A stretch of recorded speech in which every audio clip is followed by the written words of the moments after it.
Hello friends.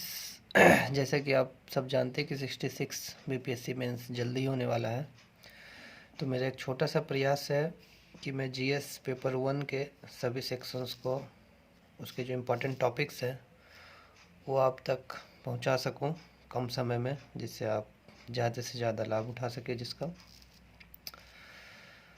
जैसा कि जानते हैं हम लोग कि जीएस 1 में 3 सेक्शन हैं, खंड 1, खंड 2 और खंड 3।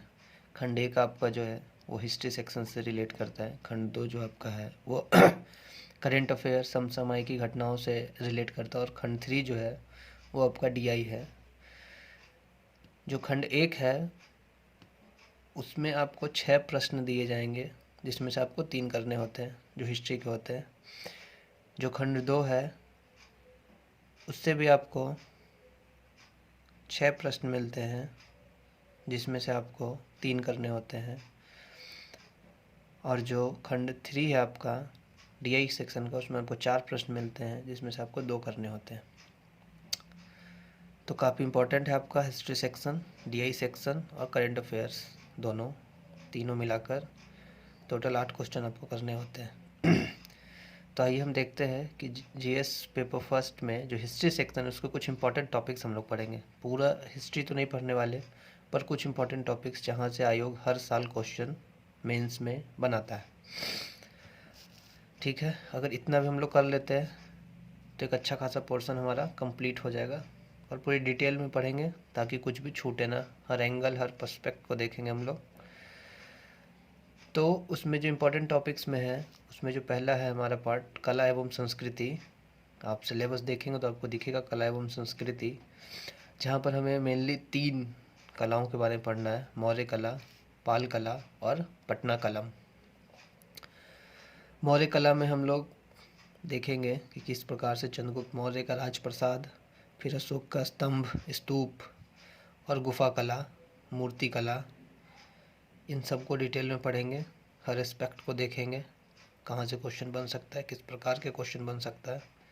ठीक है, फिर हम लोग पढ़ेंगे पाल कला और फिर पढ़ेंगे पटना कलम। और साथ ही साथ ये भी जानेंगे कि लास्ट टाइम मेंस में कौन से टॉपिक को आयोग ने छुआ था, क्योंकि इस बार वो टॉपिक नहीं आएगा। तो फिर हम लोग फर्दर ऑन उस हिसाब से भी आपको डिटेल में बताएंगे कि कौन कौन से टॉपिक इम्पॉर्टेंट है जहाँ से क्वेश्चन आना तय है। अगर आप एक क्वेश्चन भी गेस करते हैं तो आप 38 मार्क्स प्रिपेयर करके जाते हैं फ्रेंड्स। दूसरा हम लोग पढ़ेंगे जनजातीय आंदोलन, इसके भी पूरी डिटेल को पढ़ेंगे। जनजातीय आंदोलन के कारण, परिणाम। प्रमुख जनजातीय आंदोलन में 2 ही पढ़ना है हमें, संथाल और बिरसा। बाकी एक्स्ट्रा आपको चाहे तो कोई भी सोर्स से थोड़ा ले सकते हैं, पर मैं बताऊंगा आपको कि किस प्रकार से आप कारण और परिणाम जान के किसी भी जनजातीय आंदोलन में अपने आंसर राइटिंग में उसको यूज कर सकते हैं बहुत इफ़ेक्टिव वे में। फिर हम लोग देखेंगे कि बिहार में 1857 की क्रांति, 1857 की क्रांति हम लोग डिटेल में पढ़ेंगे, इंडिया के प्रोस्पेक्ट में भी, जिसके कारण, असफलता के कारण, विद्रोह का प्रभाव, स्वरूप, प्रकृति जानेंगे। इसके साथ ही 1857 की क्रांति बिहार के संदर्भ में और वीर कुंवर सिंह की उसमें भूमिका को भी हम लोग डिटेल में जानने का प्रयास करेंगे। ठीक है, इसके बाद मॉडर्न इंडिया की अगर बात करें तो वहाँ से हम लोग पढ़ेंगे चंपारण सत्याग्रह, किस प्रकार निर्णायक मोड़ रहा भारत के राष्ट्रीय आंदोलन में, गांधी जी की भूमिका इसमें देखेंगे। ठीक है, उसके बाद हम लोग पढ़ेंगे बिहार में असहयोग आंदोलन। असहयोग आंदोलन का पर्सपेक्ट इंडियन लेवल पर भी देखेंगे, साथ में उसका कनेक्शन बिहार से भी देखेंगे, क्योंकि बिहार के एग्ज़ाम में बिहार के पर्सपेक्ट को जानना बहुत ज़रूरी है। सविनय अवज्ञा आंदोलन के बारे में जानेंगे, बिहार में भारत छोड़ो आंदोलन तथा बिहार में गुप्त गतिविधियाँ, किस प्रकार भारत छोड़ो आंदोलन और गुप्त गतिविधियाँ एक दूसरे से रिलेट करती हैं। बिहार में राष्ट्रीय आंदोलन एवं सांप्रदायिकता के बारे में भी जानेंगे। बिहार में पाश्चात्य शिक्षा का विकास किस प्रकार से हुआ, बिहार में किसान आंदोलन एवं शाहजहां सरस्वती।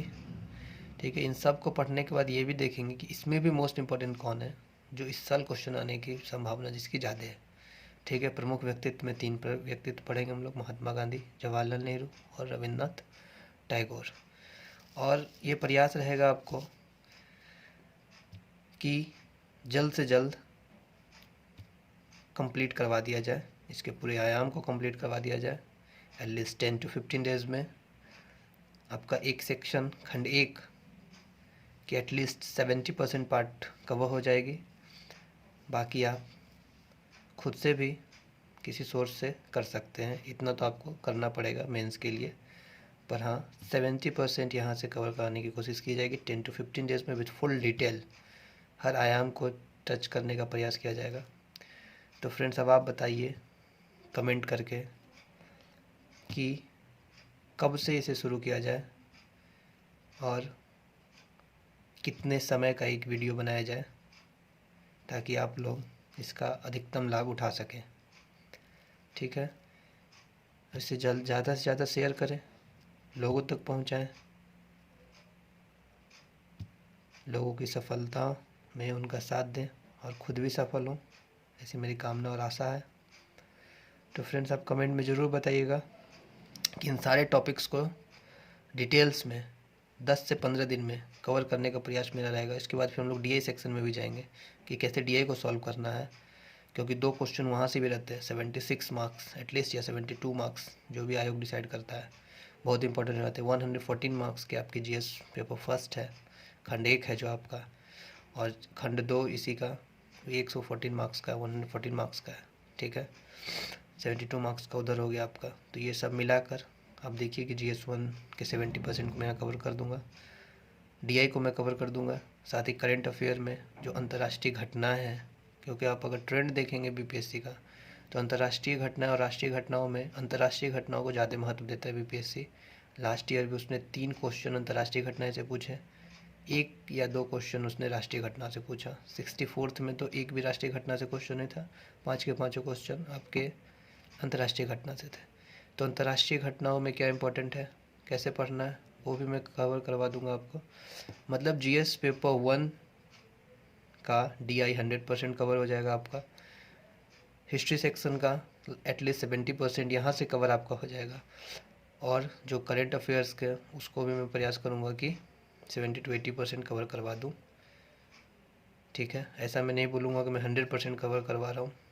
जो बात है, जो फैक्ट है आपके सामने, इतने टॉपिक्स हैं, ये लगभग आपके 70% को कवर कर जाते हैं GS पेपर 1 के सेक्शन में। और देखिए, पढ़ना सिर्फ ज़रूरी नहीं है, स्मार्ट वर्क ज़रूरी है, और स्मार्ट वर्क करके हम कम समय में ज़्यादा इनपुट निकाल सकते हैं, अदर दैन बहुत ज़्यादा समय वेस्ट कर रहे हैं बहुत डिटेल में किसी चीज़ को जो आयोग पूछता ही नहीं या उसके ट्रेंड में नहीं है।